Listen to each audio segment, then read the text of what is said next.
En 2023, el 1% más rico del planeta se quedó con el 42% de toda la riqueza nueva generada en el mundo. Todo lo que se creó ese año, el 42% fue a parar a las manos de una fracción tan pequeña que si los juntaras a todos en un estadio, te sobraría espacio. Y mientras eso pasaba, tú seguías pagando renta. No a un señor feudal con castillo y armadura, sino a un sistema que decide quién tiene acceso antes de que siquiera hables de oportunidad. Y eso genera una pregunta que incomoda bastante. ¿En qué momento una economía moderna deja de serlo y empieza a comportarse exactamente como el feudalismo? Porque cuando la gente escucha esa palabra, piensa en algo enterrado, algo que superamos. Armaduras, campesinos, oscuridad medieval.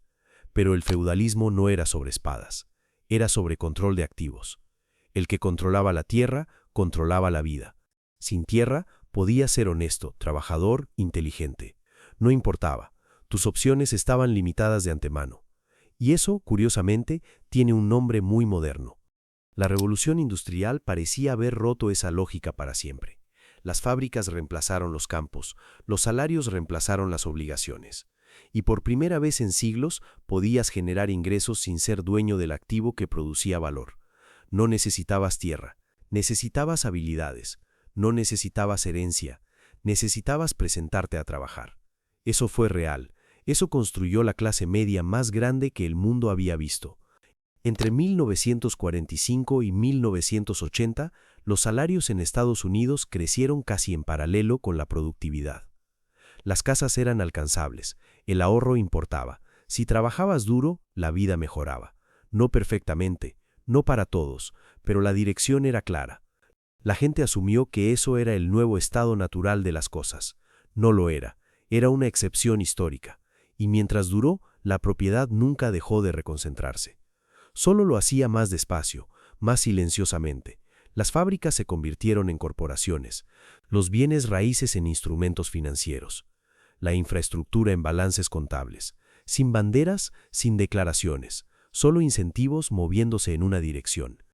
A partir de los años 80 algo se rompe, no de golpe, sino gradualmente, casi imperceptiblemente, las curvas se separan.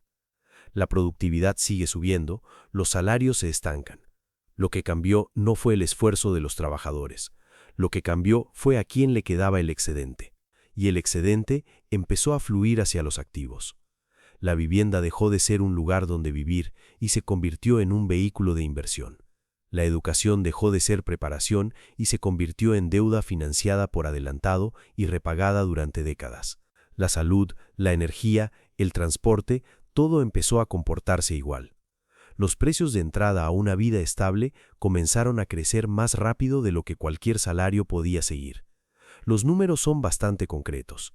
Una vivienda que en 1980 costaba 3 veces el salario anual promedio, hoy cuesta entre 10 y 15 veces ese salario en la mayoría de ciudades grandes del mundo. La educación universitaria en Estados Unidos subió más de 1200% desde 1980, 7 veces más rápido que los salarios. Y aquí está la parte que el sistema nunca anuncia. Cuando los precios suben así, el acceso no desaparece, se financia. La deuda llena el hueco, no como un accidente, sino como una función del sistema. Cuando los salarios no alcanzan los precios de los activos, el crédito se convierte en el puente entre lo que ganas y lo que necesitas. Las hipotecas reemplazan la tenencia de tierra, los préstamos estudiantiles reemplazan el aprendizaje, el crédito de consumo reemplaza el ahorro, cada obligación presentada como oportunidad, cada pago vendido como progreso. Pero la deuda hace algo que muy poca gente verbaliza. Convierte tu trabajo futuro en precios del pasado. Firmas hoy a los precios de hoy y pagas durante los próximos 20 o 30 años con el salario que vayas teniendo. El campesino medieval le debía labor a una tierra que no era suya. El trabajador moderno le debe labor a obligaciones que ya firmó. El vocabulario es diferente.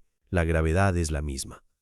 Según el Banco de Pagos Internacionales, la deuda total de los hogares en economías avanzadas alcanzó en 2022 cerca del 80% del Producto Interno Bruto. Las familias deben casi tanto como producen sus países en un año entero. Y eso no es una crisis, es el estado normal de funcionamiento del sistema. El economista Thomas Piketty pasó años documentando esto con datos de 20 países durante más de un siglo, y llegó a una conclusión bastante incómoda. Cuando la tasa de retorno del capital supera el crecimiento económico, la desigualdad se profundiza de forma matemáticamente inevitable. No es ideología, es aritmética. Y desde los años 80, esa condición se cumple casi sin interrupción. Aquí está la parte más interesante de todo esto. El feudalismo clásico era visible.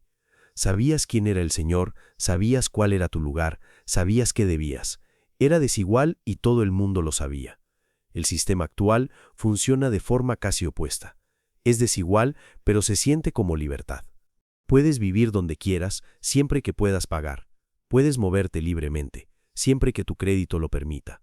Puedes participar en la economía, siempre que permanezcas solvente. Y a diferencia del campesino medieval, a ti te dijeron que eso era empoderamiento. La elección, después de todo, se siente como libertad, aunque las opciones converjan todas en el mismo punto. Por eso la gente no se rebela contra los aumentos de renta. Ajusta el presupuesto, no cuestiona la inflación de activos, persigue rendimientos, no desafía la concentración de propiedad, se culpa a sí misma. El sistema no exige obediencia, incentiva el cumplimiento. Y esa diferencia es lo que lo hace tan estable. En 2008 la burbuja hipotecaria en Estados Unidos explota. Millones de familias habían comprado casas con créditos que el sistema sabía insostenibles. Cuando el mercado colapsó, esas familias perdieron sus hogares. Los bancos que habían empaquetado esa misma deuda como activos financieros recibieron rescates del gobierno. El Tesoro y la Reserva Federal inyectaron más de $700.000 millones a través del programa TARP, más billones adicionales en liquidez. Los propietarios de activos recuperaron valor. Las familias que perdieron sus casas no recuperaron nada. Y la lección que el sistema aprendió no fue que había que redistribuir el riesgo. La lección fue que los activos siempre serán protegidos. Eso no es un juicio moral, es una observación sobre cómo funciona la mecánica. Pero esa garantía implícita es exactamente lo que sigue concentrando la propiedad. Si los activos siempre se rescatan en las crisis y los salarios no, la señal de mercado es perfectamente clara. El problema es que esa señal llega con décadas de retraso para quienes no empezaron con capital. En 2024, los 5 hombres más ricos del mundo habían duplicado su fortuna desde 2020. La riqueza del 60% más pobre del planeta se había reducido.